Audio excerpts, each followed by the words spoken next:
Assalamualaikum warahmatullahi wabarakatuh. Saya Aditya Junianto, NRP 12 dan juga beserta teman-teman saya yaitu Yonatan Susanto, NRP 23. Kemudian ada Muhammad Fitriansyah Bahikaki, NRP 26. Di sini saya akan mereview mengenai basis data yang diajarkan oleh Bapak Rengga Asmara, Eskom OCA. Jadi kita bahas dulu mengenai pendahuluannya, yakni basis data adalah kumpulan data yang dapat digambarkan sebagai aktivitas dari satu atau lebih organisasi yang berelasi. Jadi sebagai contoh adalah basis data universitas berisi informasi mengenai entiti, semisal mahasiswa, fakultas, mata kuliah, dan ruang kelas relasi di antara entitas. Seperti pengambilan kuliah yang dilakukan oleh mahasiswa, staf pengajar di fakultas, dan penggunaan ruang perkuliahan. Kemudian, manajemen sistem basis data atau database management system atau DBMS yang biasa disebut dengan DBMS adalah perangkat lunak yang didesain untuk membantu dalam memelihara atau pemeliharaan dan utilitas kumpulan data dalam jumlah besar. DBMS dapat menjadi alternatif penggunaan secara khusus untuk aplikasi, semisal penyimpanan data dalam file dan menulis kode aplikasi yang spesifik untuk pengaturannya. Jadi, adapun tujuannya, yakni tujuan dari pengajar mata kuliah basis data ini adalah untuk memberikan suatu pendahuluan mengenai sistem manajemen basis data, dengan penekanan pada bagaimana cara mengorganisasi suatu informasi dalam DBMS untuk memelihara informasi tersebut dan melakukan pengambilan informasi secara efektif, dan bagaimana cara mendesain suatu basis data dan menggunakan suatu DBMS secara efektif pula. Jadi penggunaan DBMS untuk suatu aplikasi tergantung pada kemampuan dan dukungan DBMS yang beroperasi secara efisien, sehingga agar bisa menggunakan DBMS dengan baik, perlu diketahui juga cara kerja dari DBMS tersebut.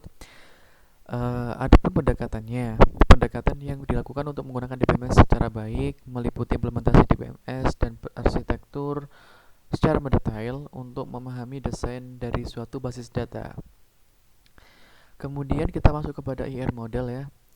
Pada IR model, gambaran dunia nyata diistilahkan dalam objek dan relasinya. IR model biasa digunakan untuk mengembangkan inisial dari desain basis data.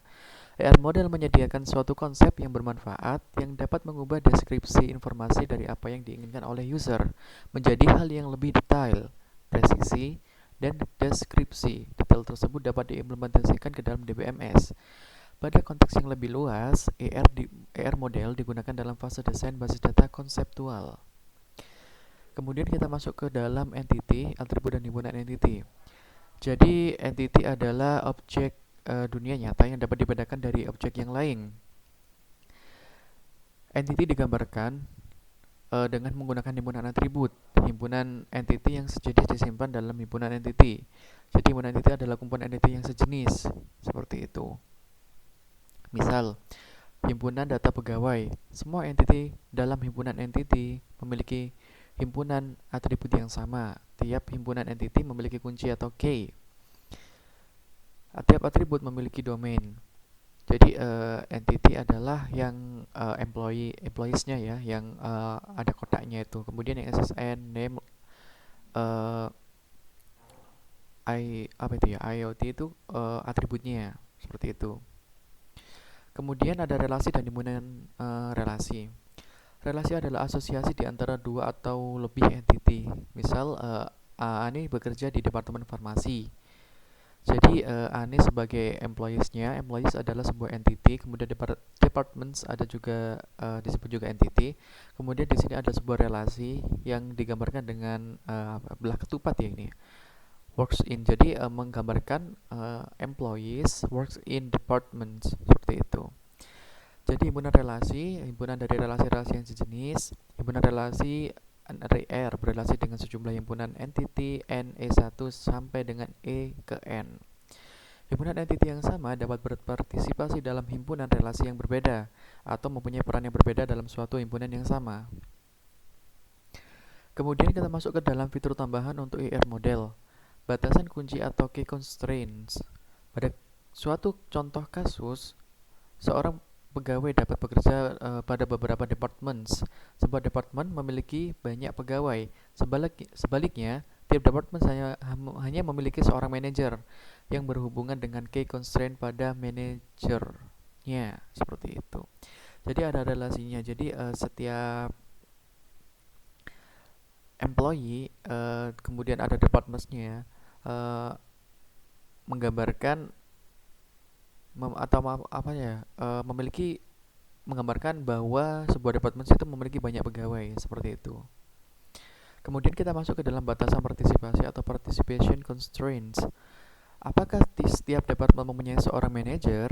Jika semua departemen pasti mempunyai manajer, maka partisipasi departemen dalam manajer dapat dikatakan total. Sebaliknya, jika tidak semua departemen memiliki manajer, maka partisipasinya adalah parsial. Seperti itu. Untuk contohnya seperti ini penjelasannya ya. Jadi semua semua apa namanya, jikalau ada sebuah departments mempunyai manajer, maka partisipasi departemennya akan dalam manajer dikatakan total. Kalau misalkan departemennya itu tidak mempunyai seorang manajer, maka itu bisa disebut parsial ya, seperti itu. Kemudian kita masuk ke dalam entity lemah atau kita biasa sebut dengan weak entity. Entity lemah dapat diidentifikasi secara unik jika terdapat peran kunci utama atau primary key yang berasal dari atau dimiliki oleh entity yang lain. Himpunan entity owner dan entity lemah harus berpartisipasi dalam himpunan relasi atau maksud saya himpunan relasi one to many atau satu owner kemudian banyak entity. Seperti itu. Kemudian masuk ke hierarki kelas. Seperti pada C++ dan bahasa pemrograman yang lainnya, suatu atribut dapat diturunkan jika kita deklarasikan A ISAB, setiap entity A juga termasuk entity B. Adapun juga yang disebut dengan overlap constraints. Bolehkah seorang pegawai mempunyai status sebagai pegawai dengan hitungan gaji per jam atau yang biasa disebut dengan hourly EMS? Kita sebut dengan hourly EMS saja ya untuk entity pegawai dengan gaji per jamnya. Sama halnya ketika pegawai dengan perjanjian kontrak atau kita sebut entitinya sebagai contract EMS. Boleh atau tidak? Kemudian covering constraint. Apakah setiap entity employee juga merupakan entity hourly EMS dan contract EMS? Kemudian ada pun juga alasan menggunakan ISA untuk menambah deskripsi atribut yang lebih spesifik pada subclass. Kemudian untuk mengidentifikasi entity yang berpartisipasi dalam suatu relasi. Kemudian ada pun juga kita membahas mengenai agregasi ya. Agregasi digunakan pada saat kita perlu memodelkan apa saja yang terlibat dalam suatu himpunan relasi. Agregasi membolehkan kita untuk memperlakukan suatu himpunan relasi sebagai himpunan entity untuk tujuan partisipasi dalam relasi yang lain. Gambar berikut menunjukkan bahwa monitors adalah relasi yang distinct. Dengan deskripsi atribut, juga dapat dikatakan bahwa sponsorship dimonitor oleh seorang pegawai. Kemudian ada pun juga model relasional. Basis data relasional adalah himpunan relasi. Suatu relasi adalah himpunan kolom atau tuple. Semua barisnya bersifat distinct atau unik. Sedangkan relasi itu sendiri terdiri dari dua bagian, yaitu instance, yaitu yang penjelasannya adalah tabel dengan baris dan kolom. Baris adalah kardinalitas, kolom atau field adalah degree atau arity. Skema menentukan nama relasi plus nama dan tipe kelompok. Contoh relasi misal, student, SID-nya adalah string, name juga string, loginnya juga string, age integer, kemudian CPA-nya real. Seperti itu. Kemudian kita masuk kepada batasan integritas atau integrity constraint. Batasan integritas adalah suatu kondisi yang bernilai benar untuk suatu instance dalam basis data. Misal batasan domain dispesifikasi saat skema didefinisikan, diperiksa pada saat suatu relasi dimodifikasi juga. Instance dari relasi disebut legal jika bisa memenuhi semua batasan integritas atau integrity constraint-nya yang telah dispesifikasi. Batasan integritas juga digunakan untuk menghindari kesalahan dari entry data. Kemudian kita masuk kepada batasan kunci primer atau primary key constraints. Himpunan suatu fields merupakan suatu key dari suatu relasi jika tidak ada tuple yang distinct yang mempunyai nilai yang sama untuk semua key fields dan key tersebut tidak memiliki subset. Pernyataan 2 salah. Bagaimana dengan super key-nya? Jika terdapat lebih dari satu key untuk suatu relasi, maka salah satu dari key tersebut akan dipilih oleh DBA untuk menjadi primary key. Misal, SID adalah key untuk relasi students. Bagaimana dengan name? Himpunan key atau SID atau GPA adalah merupakan super key-nya, primary dan candidate key dalam SQL. Dari kemudian banyak candidate keys atau dispesifikasi dengan menggunakan unique, salah satu dapat dipilih menjadi primary key. Seorang students dapat mengambil satu course dan hanya menerima satu nilai untuk grade dari course yang diikutinya. Berikut contoh penggunaan terkesan kunci primary. Jadi di sini ada source code untuk penjelasannya ya. Jadi kita membuat create table enrolled SID dengan charnya adalah maksimal 20. Kemudian CID, kemudian ada grade-nya juga, ada primary key-nya juga. Primary key-nya kita pilih SID dan CID. Kemudian ada di sebelah kanan yaitu kemudian kita menyiapkan SID dengan char 20, kemudian disusul dengan CID, kemudian ada grade, kemudian ada primary key dengan dipilihnya adalah SID, kemudian unique-nya adalah CID dan juga grade. Kemudian kita masuk ke dalam foreign case. Foreign case adalah himpunan fields dalam suatu relasi yang digunakan untuk melakukan referensi ke tuple pada relasi yang lain. Harus berkorespondensi dengan primary key pada relasi yang kedua. Berlaku seperti logical pointer. Misalnya, SID adalah foreign key yang direfer dari relasi students. Enrolled, di sini ada SID yang bertipe string, kemudian CID-nya juga string, kemudian grade-nya juga string. Foreign key case dalam SQL. Jadi hanya students yang terdaftar dalam relasi students yang dibolehkan untuk mengikuti suatu perkuliahan. Seperti itu. Kemudian kita masuk ke dalam referential integrity. Misal pada relasi student dan enrolled, SID dalam enrolled adalah foreign key yang mereferensi relasi students. Apa yang harus dilakukan jika tuple enrolled dengan suatu data student yang tidak terdaftar dalam relasi student disisipkan? Jadi kita perlu hindari hal ini. Contoh pembuktiannya juga seperti ini.